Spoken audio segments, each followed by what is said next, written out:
my name is Samantha. We talked about that. Are you guys doing all right today? All right. So as you all know, we are in the midst of a heroin epidemic, right? Mm-hmm. All right. So how many of you have heard about Vivitrol? Good. Awesome.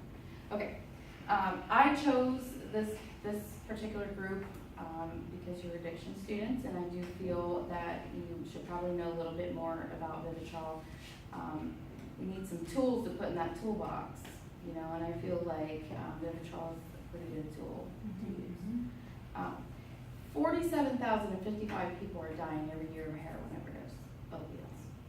Yeah, that's 11,686 more people that die of like car accidents and stuff. Pretty sad.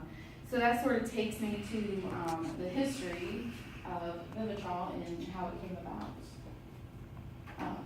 So in 1984, the FDA approved oral naltrexone for the treatment of opiate addiction. 10 years later, they approved naltrexone, which is also Vivitrol, in case you didn't know, for alcohol dependence. 2006, they approved it for injectable Vivitrol for alcohol dependence. And then in 2010, they approved Vivitrol for the prevention to opioid addiction and dependence, following detox. Let's talk about some facts. It is extended release. This is a once-a-month shot.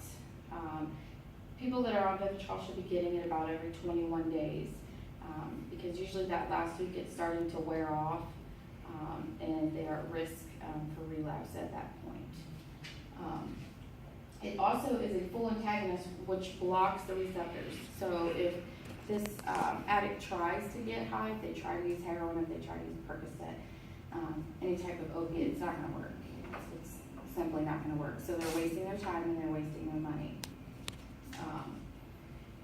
It's not, you're not going to get physically dependent on it at the point where the physician decides that Vivitrol is coming to an end. It's like you stop the shot and there's no withdrawal symptoms. We know with methadone and Suboxone, they still have to go through, it's a process of tapering them, otherwise it can be a pretty rough detox. It's not for pain relief, so pretty much not a good choice if you're trying to get pain relief. Because there is no activation of the receptors, there's limited control of the withdrawals and cravings. Vivitrol is supposed to help with urges and cravings and things like that.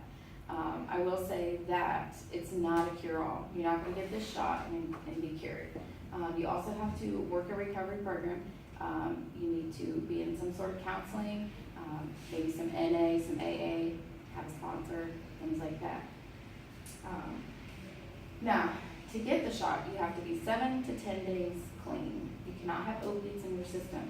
Otherwise, if you lie and they give you the shot, you're going to go into what they call precipitated withdrawal, and it's not fun, from what I hear. Now, let's talk about some candidates for Vivitrol. It's not for everybody. It's sort of, if somebody's has a less severe form of addiction, it's probably a good idea. More severe is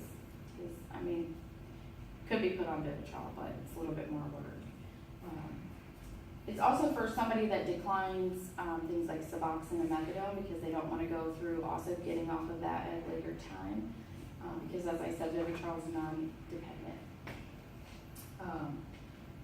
Also good for somebody that's been abstinent, people that have been in jail, that have been in prison, that have been in rehab, because hopefully and most likely they've been clean that whole time.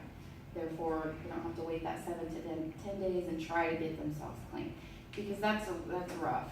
So that's another, I would say, downfall to the Vivitrol, because addicts, that's mostly the detox and the withdrawal symptoms are what prevents them from getting clean. As I said, someone who's completed the course of agonists, which is methadone and Suboxone, because they too are going to go through with withdrawal symptoms and things, so that may be a good idea for them. But now, this point, because since 2010 it's become more popular, physicians are just going straight to that and skipping Suboxone and methadone. And treatment. What? And treatment sometimes. Right. Now, we can talk about some cons of Vivitrol because, like I said, it's not a cure-all. It's not, yay. The cost is about $1,200 a month. Sometimes less, sometimes a little more, depending on the physician. That's a lot of money. Now, some insurance, they cover it. Some insurances do not.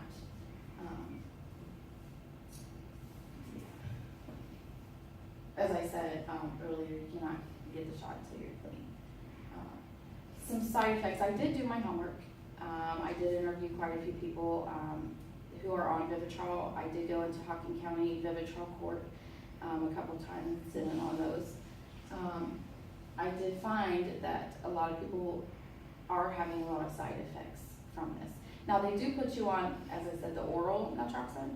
They do that for a certain amount of time just to make sure you're not going to have any sort of allergic reaction. It's not causing any major issues. At that point, then they will put you on the shot if you pass the test. So it can cause some nausea, some vomiting, some shakes. The few that I heard the most were depression, just feeling like they don't have a whole lot of energy, just feel blah for about the first 2 or 3 shots, that's about 2 or 3 months, and that can be pretty rough to feel that way.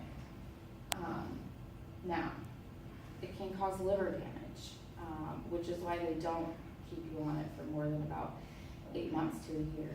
So, which leads to some IV users have a high chance of getting Hep C.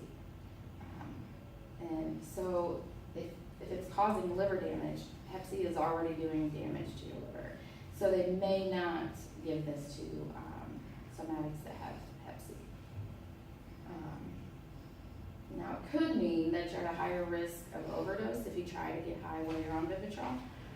But as I said before, you've got those receptors, it's blocking you from getting high. At the same time, as I said, you should be getting this every 21 days. So you've got that last week where some of those urges and cravings can be coming through. And maybe that last week somebody tries to get high and they might feel some sort, and so then they just continue to try to get high. And then they've been clean for that long, and so we know when you've had some sort of abstinence and then you use, you're at a higher risk because most addicts try to use what they did. So the tolerance is a factor. So we've got some pros of Vivitrol. Vivitrol makes using less desirable. Like I said, it sort of helps some urges and cravings and things. Again, not a cure-all, got a work program. You don't have to remember to take a pill every day. It's a once a month shot, which is good. So when you're on Vivitrol and you're not using, your quality of life obviously is going to come back. You're going to have that want, the desire to do better. You're going to have more time with your kids that is productive, getting your job back or whatever it might be. You're not going to jail, you're not going to prison, things like that. Statistics do show that individuals that are on Vivitrol have more of a chance of long-term recovery.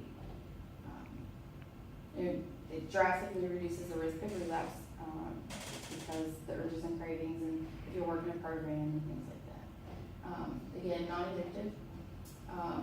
There is I don't know why that says 7.60, but it's supposed to be 60 to 70% success rate,